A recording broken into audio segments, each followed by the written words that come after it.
Corona virus के strain में लगातार हो रहे बदलाव के बीच वैक्सीन की सफलता पर शक गहराता जा रहा है। स्वास्थ्य विशेषज्ञों का मानना है कि कोरोना वैक्सीन के लिए जल्दीबाजी करना नुकसानदेह हो सकता है। हालांकि अब यह स्पष्ट दिखने लगा है कि कोरोना वायरस की वैक्सीन को लेकर अनावश्यक रूप से जल्दीबाजी बचाई जा रही है। ऐसे में सीरम इंस्टीट्यूट ऑफ इंडिया के सीईओ आधार पूनावाला ने एक आपत्तिजनक बयान दिया है। वे कह रहे हैं कि टीका विनिर्माताओं को खासकर किसी महामारी के दौर में उनके टीके को लेकर सभी प्रकार के कानूनी दावों से बचाया जाना चाहिए।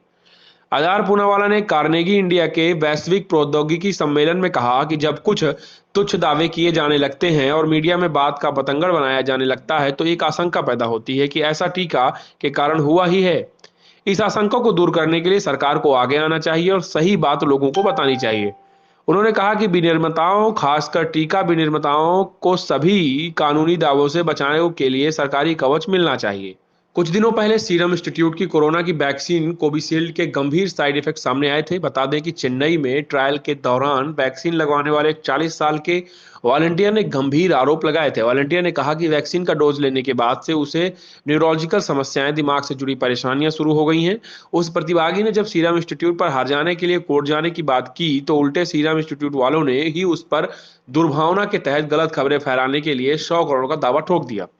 कोरोना टीकों की दौड़ में फिलहाल सीरम इंस्टीट्यूट की कोविशील्ड ही भारत में सबसे आगे चल रही है।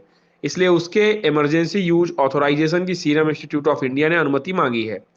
ऐसे में सीरम के सीईओ आधार पूनावाला का यह बयान बहुत महत्वपूर्ण है। दरअसल किसी भी कंडीशन में इस प्रकार की कोई वैक्सीन अब तक 4 से 5 साल से पहले नहीं बनाई जा सकती, लेकिन कोरोना वैक्सीन को लेकर असाधारण रूप से जल्दीबाजी मचाई जा रही है। जब साल के शुरू में इस बीमारी के बारे में पता चला था तब यह कहा गया कि वैक्सीन निर्माण के लिए कम से कम 1.5 साल लगेंगे, लेकिन फार्मा कंपनियों की आपसी प्रतिद्वंदिता के चलते इस वैक्सीन को 9 महीने में ही लॉन्च कर दिया गया है। यानी एक तरफ तो आप लोगों के स्वास्थ्य के साथ खिलवाड़ करते हुए तीसरे चरण के पूर्ण परिणामों के आए बगैर इमरजेंसी यूज की अनुमति मांगते हैं, और दूसरी तरफ यह कहने लगे कि यदि वैक्सीन के कोई घातक साइड इफेक्ट सामने आते हैं तो उसके हम जिम्मेदार नहीं होंगे। दरअसल दुनिया में सरकारें अपनी पीठ थपथपाने के लिए कोरोना वैक्सीन को इमरजेंसी अप्रूवल दे रही हैं, जबकि अभी तीसरे चरण के परिणाम भी पूरे सामने नहीं आए हैं।